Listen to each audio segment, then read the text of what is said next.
Alright guys, a quick one. Here, I'll detail how to turn on sleep mode on Instagram. So if at the end of this you found this offer informative, please don't forget to like and then subscribe. Now the first thing to do is go ahead and open the Instagram application. Click on your profile icon at the bottom right.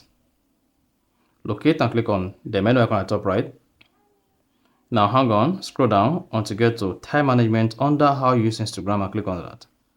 Once you selected time management, then it should say sleep mode, click on that. Now to turn on or enable sleep mode, turn this on.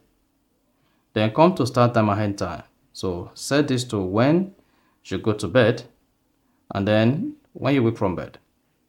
And you can also come here and set this to when you want the sleep mode to work throughout the week. Once you've selected that, go ahead and click on save.